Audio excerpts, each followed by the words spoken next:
As Gavin and Amit Sanyal were talking about OS10 and introducing that to you, if we step back 2 years ago when we met, that's the time when we said, we are on a journey to sort of disaggregate a vertically integrated stack into a horizontally integrated architecture, if you will. And the first step we took in that direction was, can we disaggregate the networking system itself? And the first step was, can we separate the hardware from the software? And we did that, but we also realized at the time that was just one step. And the next step for us was, can we disaggregate the operating software as well? And that resulted in the concept which was announced yesterday, and we call it OS10. And OS10 is just not an incremental improvement over OS9 or FTOS. It's completely redesigned software architecture for the new and emerging DevOps model. And what we have done here is have broken some boundaries which were sort of kind of proprietary between the system hardware and the application layer that sits on top of it. I mean, that's how you sort of disaggregate, you sort of change a vertically integrated architecture into a horizontally disaggregated system. And that's what we call as the switch adapter interface. And that's been done under the umbrella of Open Compute Project, or OCP. And what it does is it gives us portability of apps that folks write on the switch itself. It can run from one generation of ASIC to another generation of ASIC. We brought about programmability through what we call as the control plane services environment. And the control plane services environment is a distributed sort of publish-subscribe architecture that allows our end users to innovate and write applications on the top of the switch, write applications to integrate with DevOps tools such as Puppet and Ansible and the sort of the emerging tools as well. And ultimately, it's about choice for us. And how does this enable choice? It enables choice through choice of application stacks. We're offering a Dell networking stack. We're offering allowing third-party apps to run on the infrastructure. We're allowing Linux apps to run. And we're disaggregating essentially system-level components, which you'll see in the next slide. We call it the base, from high-level application package. That's essentially what the thinking behind OS10 is. And let me flip to the next slide. Quick question. On the SAI, you said that's tied to the Open Compute Project. How again? I missed if it was created by OCP. So Open Compute Project, in collaboration with Microsoft and others, we developed those APIs, and those APIs are available under OCP, and that provides standards-based interface to the underlying ASICs. And in the Dell past, created that. Correct. With Microsoft. Correct.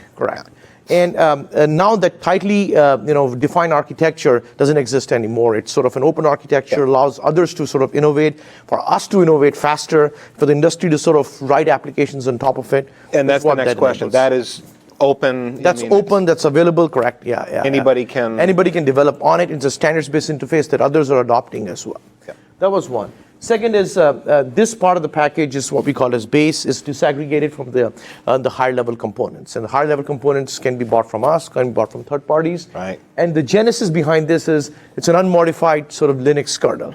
And the reason we kept it unmodified is we want the customer to have the same experience running a switch as they have on the server today. They can run the same version of Linux, if you will, that they're running on the server on a switching platform. And by providing this kind of mainline software, and what we mean by mainline software is this is not a software that runs only on our data center platforms. Our vision is that this software will run on our data center, campus, our wide area products across our family. It's not sort of tied to a product from that standpoint. The programmability, we'll talk a little bit more about it today and maybe show you some use cases on how that programmability can be used by end users, by our customers, by our partners, and by ourselves as well. And there's sort of three elements to it. We'll do a deeper dive into that. One of them is the switch abstraction interface we talked about. Second one is the control plane services that allows sort of us and our customers to use the switching hardware and write applications. And the third is CMS, which is essentially a transactional interface for managing the switch, provisioning the switch, etc. What does this ultimately? What's the benefit to the end customer from this architecture? Is essentially highlighted in this slide. What we want to get to is the point where you have much easier onboarding of these switches, and the applications that customers write or our partners write they are portable across generations of ASICs. I mean, that's sort of what we're trying to do, and have a single unified sort of management interface across the infrastructure inside the data center, whether it's server, storage, or compute. I mean, that's sort of the end goal of OS 10. And some of it has been implemented today by integration with some of the DevOps tools like Puppet and Nagios and Chef, et cetera. But ultimately, we want to get to that model where we can sort of have these applications survive across multiple generations of ASICs, and you do not have to rewrite them when customers move from one generation of ASIC to another. And the reason to do that is, unlike the past, where one generation of ASIC survived for 5 years, now it's the innovation is much faster. We introduce hardware systems almost every 2 years, and we can't expect our customers to rewrite applications every 2 years. Software has to move at the same speed as the silicon is moving, and by sort of creating standards-based interfaces, we believe we'll bring about that portability, and that's built into the OS itself. Okay. I think you'll get a better flavor for this as you see some of our use cases that have been enabled with this architecture. What we wanted to do was, before we sort of go into details of OS 10 and the kinds of innovations that we brought about, we'll give you a little bit insight into architecturally how it's organized. What are the attributes of OS 10? And then we'll give you a few generic use cases, and then followed by a few demos as well, so you get a flavor for what are the kind of innovation that we have enabled using OS 10. So I'll have my colleague Cliff join you today, and he'll walk you through the architecture of OS 10, what's underneath the hood. You'll get a better feel for what we have accomplished here, and then we get into use cases and demos. So Cliff, if you want to. Yeah, thanks very much. Hopefully the mic's working. Great. So thanks again, Amit. My name's Cliff Bushman, and I'll hopefully fill you in on the architecture for OS 10. I think everybody has described OS 10 very accurately so far. We did put a lot of innovation and a lot of thought into the product, and hopefully you'll see that as the day progresses. So again, just highlighting some of the things that we talked about, or that were fundamental pieces of the OS 10 architecture, was being able to do disaggregate the software from the hardware, of course.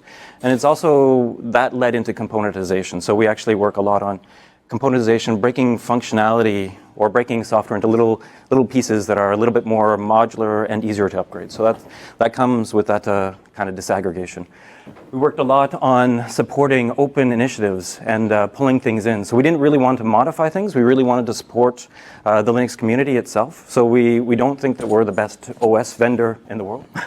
Dell's very strong at the things that were already mentioned today, but OSs are not where we really want to play. So again, we really want to take stuff from the Linux community where we could and incorporate it in the box in a very low effort for us and also for our customers. And then the other thing we wanted was we really wanted that programmable and innovative interfaces, or programmable interfaces leading to innovation. And so that was one of the other major trends that you're going to see in this OS 10 architecture. And again, it's done so that us and our customers can innovate on top of networking in a way that probably hasn't been done so far yet. So when taking a look at the architecture, I'll start at the base. So we do use a standard Linux OS. I think people have mentioned already that it's a Debian Jessie environment. It's just a standard Debian Jessie with extra components that we've added to make the root file system functional. So includes things like DHCP, SSH, just the standard tools. And again, those are unmodified as well. Along with the kernel, we have this basically a Deb bootstrapped environment for a root file system with extra packages. On top of that, we've incorporated our platform drivers, and the platform drivers are user space drivers. Again, we focused on user space outside of the kernel. So the kernel does a really good job of having I2C interfaces. There's a little bit more fancy things about the platform, and we actually do that in user space. We talk to our fans or talk to our power supplies, sitting at different I2C addresses. So those are the platform drivers. And then another set of drivers, of course, is the SI, which we talked about already, is that open initiative from OCP. So the SI provides a very nice interface that abstracts the ASIC. So then the thought is that we can upgrade from one ASIC to another ASIC much faster, and also get that rollout of products going faster, which I think was a question earlier too. So that's very important to us. On top of the platform drivers, and I'll sneak over to the other side, we have our platform services. And the platform services just take our driver and export a programmatic API onto it. And that's all supported by this control plane service, which I'll talk about a little bit later on. But again, the platform services takes the drivers, makes it all available to applications, and then we have applications sitting on top of the platform services for doing things like temperature control, fan control, and handling cases where the fan is not working or the power spikes, or the temperature spikes, sorry. On the other side of that, we have our NPU abstraction, which then just basically does the same as the platform services done on the platform drivers. It exports a subset of the SI interface. Actually, supports exports most of the SI APIs to applications, which is really powerful. That basic set of tools, like that openness or that exposing the SI, really gives you a lot of power to be able to program things. So I'll give you a couple of examples later on, but it really, you'll see through the network abstraction that you can actually do a lot more than you could do with any other platform.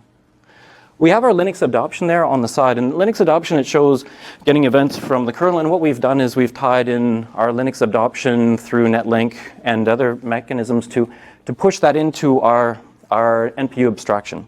So it pushes it through our programmatic interfaces. So what it gives us the ability of doing, again, is it's very modular. We have this piece separate, actually a number of packages for this piece, a number of packages for this piece, and they're kind of there's very little coupling to them. So we can, as Linux changes and evolves, we can actually add more integration into the NPU layer. The control plane service, as I said, does provide this fundamental access point to everything. And what that does is it enables infrastructures like the REST interface and the Python interfaces. It supports the transactions, and it supports this publish, subscribe, and notify.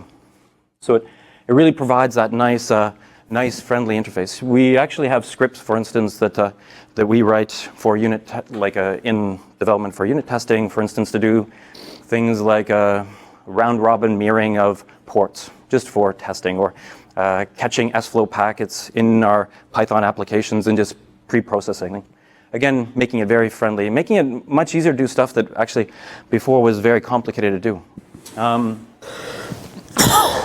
So on top of the OS10 base, we have our premium applications, and the premium applications all communicate through this, through the exposed APIs, through the control plane services, to our different components. So again, everything that we've done in the base is all exported through CPS to our application component. Again, highlighting the fact that the top piece is again dissociated from the bottom. So we have kept those two areas very separate and allowing a lot of innovation to go off on the top without connecting the top level of development to the base, anyways.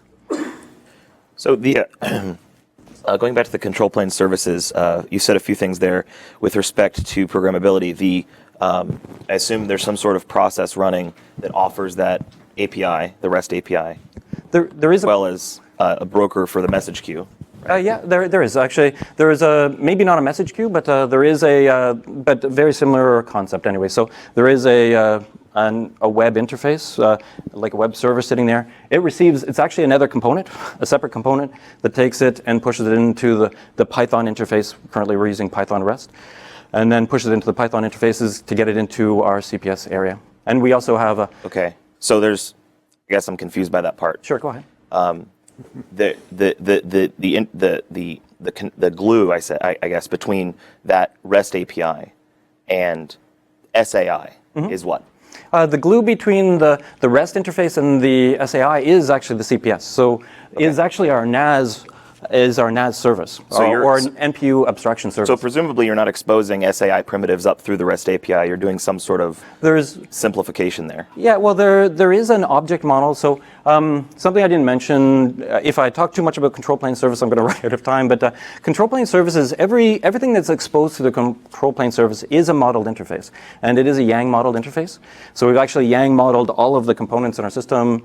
And so really, the REST interface talks to the CPS interface, and that CPS interface knows how, based upon the object that people are talking to get it to the right component. Yeah. And for the most part, the SI component is mostly modeled into a Yang model, which is then available through that REST interface. Okay. So again, it's so for the most part, you'll find that the models that we have actually expose almost all of the NPU capability that you see in the SI. Okay. And then this is my last question for this piece. It's not about the CPS, I don't think. With respect to let's take Cumulus for example. As you know, the way that they work is, and this is what enables them to do things like running Quagga, sort of not native Quagga, but their version of it, pretty close. And to my understanding, they intercept netlink messages and instantiate that on the hardware using their switchd proprietary stuff. How do you do that? Like, if I wanted to run Quagga on your switch, do you have such an interception model, so to speak? Yeah, we do.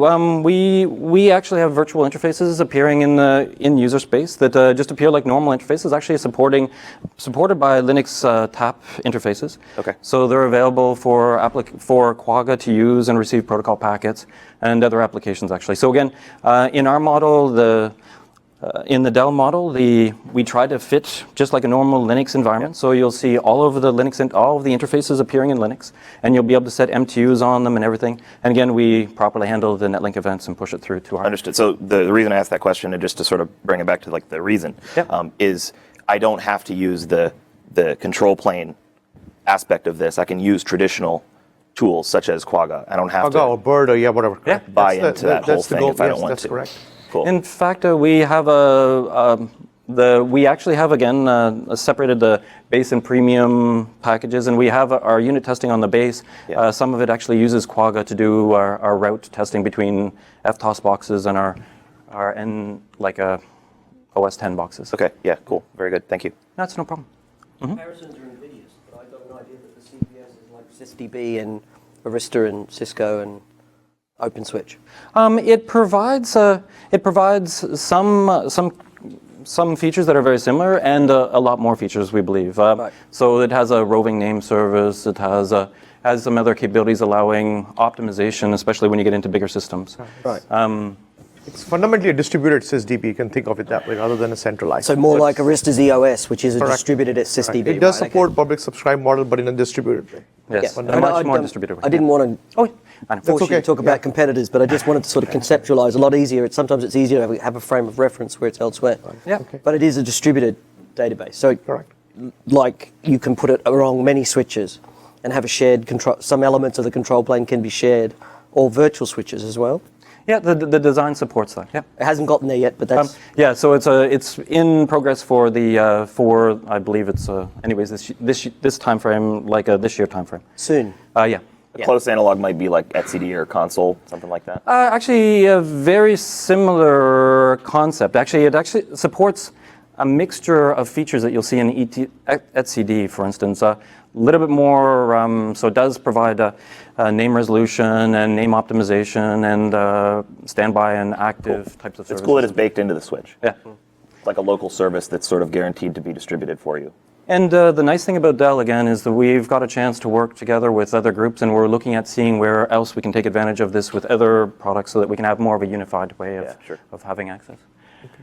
Any more questions before we, I think we can spend some time on this before we go to the next. Next is more about use cases. Yeah. So another structural question about industry mechanics.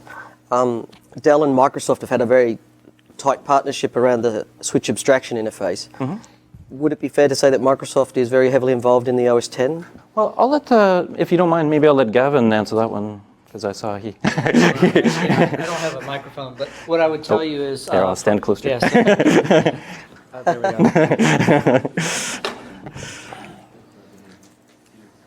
Is this on? Is this on? Got it. Cool. All right. So what I would tell you is, from the standpoint of the work that we're doing with Microsoft, it's consistent in terms of the efforts that we've got going on right now. So we were very heavily partnered in terms of the SI with Microsoft as well as others in bringing that to market and standardizing it. Microsoft is certainly involved in terms of the conversations and the architecture and the structure of where we're going with OS 10. We don't. There's nothing that we do within the system that dictates who integrates at what point within OS 10. And what I would say is, I think their partnership, as well as other partnerships that we have, certainly can take advantage of the capabilities. Microsoft and Dell have got a very tight relationship. I could imagine that Microsoft's giving you assistance as a customer to define the product that they might want to consume? Yeah. So what I would tell you is, to the extent that you're seeing here, we certainly are sharing that outbound. We have not been taking inbound commentary on it to this point. Yep. We are certainly, as we increase the number of partnerships, we're looking at some of the things that we were planning to do, maybe potentially accelerating them and adjusting some of the architecture, taking into account some of the things that folks want to do. So because of the openness of this, I think we're absolutely equipped to take on those additional interfaces. There was a couple of other statements I was just going to make that I picked up from earlier questions, if you don't mind. So there was some discussions about how to get high-speed development out of, how do we see or pushing for rapid development. And one of the things is that, again, we don't touch the OS. It's very easy to upgrade from an OS perspective. Easy to take security patches. We don't actually get involved there. And again, we don't have any additional dependencies on the kernel, so we're a very flexible infrastructure from that perspective. And we have lots of layers, and with the CPS also supporting things like C++, C, JSON, like a REST interface. It really allows the designers to pick the tool, pick the language, and pick the function based upon what they need to do. So if you're parsing XML files, they'll write it in Python. If they need some high-speed performance things, then they'll write in C or C++. So that was one of the things. I was also going to mention virtualization. So with regards to virtualization, we're working on some pieces underneath the side to support more of a virtual environment, but we actually have this. Our actual applications team is using a virtualized version of the base for much of their simplified development. Of course, the testing is being done on real hardware, but again, the development is done in an entirely virtualized environment. And with making the assumption that I have already the switch, and I'm not planning to buy into the top layer there. So I have the switch, I have the sort of the base model. Do I need to go through a paywall to get all of the other small pieces of software that you mentioned, such as the Python SDK and any dependencies for the other languages? No, that's all part and parcel of the base. So the base comes out, you'll see a nice Python interface there. Python also, with the CPS, we have introspection, so you can talk to the CPS. You can talk to a dictionary and ask it what types of objects are available on the system, what the attributes mean for the different objects. So that's available to. And so the upgrades to those, the versions of those software packages essentially is bound to the operating system. Upgrade of those packages is bound to packages in upgrading our base software. Or do you mean or maybe I'll let you clarify. The problem that I have is that all of what is pictured here is procured and configured by a team. I then hand off, or at the very least, integrate with another team that is entirely focused on network software development. They have no access to the Dell entitlement portal or whatever is required there. They just want to run apt-get upgrade. Yeah. Is that possible? Yeah, they can do upgrade, and that is possible. Thank you. There's a Dell repos where they will pull the Dell content from as well. Cool. Yeah, because they're not going to want to go through a paywall. No. As I said, the programmability and the models are available for you on the server as well. So it's very easy to find out what tools are available for you. And of course, we have a development guide. Yeah. Thank you. Any other questions? Yeah. So from some of the other kind of network operating systems that I've seen that have used the unmodified Linux kernel, I totally see the advantage of that. But they sometimes have issues implementing kind of traditional network functionality like VRFs. Like they try to use network namespaces, and then there's a scaling problem with that because you have to start up additional Quagga processes or whatever within those namespaces. Yeah. Is that doesn't appear to me to be something that can be easily solved without modifying the kernel? The VRF is a very interesting concept. So the VRF in the NPU is a different concept than a VRF in Linux. It's fundamentally different. So we're working on a VRF solution right now, and when we come out with it, it'll. Anyways, we're just working on it right now. But we do know there's a fundamental difference between the Linux ones and like the Linux namespaces and of course what's in the NPU. And I've worked on that in a previous environment, and we did implement it the same way in a previous environment. But again, for here, we're looking to see if we can kind of iterate on that a little bit more. With regards to the CPS interface, you can actually go to the VRFs without being you can actually create VRFs without going through any namespaces for Linux. And really, we've, anyways, so I guess that's what I can say right now. Cool, thanks. Very good. you want to go to the next slide? That's, I think, on the use cases. And then Yeah, we go to sorry the about demos. that. Yeah. Yeah, very good point. Sorry, I spent so much time talking about that previous slide. So just talking about some ways that applications can be installed on the box. So for example, if you wanted to manage the box with Puppet, well, then you do the normal things that you need to do. You need to install the Puppet agent on the box, and then after that, then maybe you'd want to install some AAA, maybe before you want to connect with your Puppet Master. You can do that. Anyway, so you just use your apt-get install. So the whole concept is that if you want to just do some simplistic Linux applications, then you just install them. Nobody really gets in the way in that case. If you wanted to write an on-box security agent, for instance, and this on-box security agent will likely be using mostly CPS, like CPS objects, like objects from the NPU, then you would want to be using the control plane service. So your goal would be to write applications to use just the control plane service. And then if, for instance, you wanted to support, write a networking application that there's a number of Linux applications, for instance, to do network trees. If you wanted to write one that actually took advantage of a lot of the information from the NPU, then what you could use is the standard Linux interfaces, the standard MAC tables that Linux has, and then for anything that Linux does not have inside or anything that's not being integrated to Linux, you can go through CPS to get it. So if you wanted to find out what ACLs are installed on the hardware, you could actually do that through the control plane service and augment that information through standard Linux.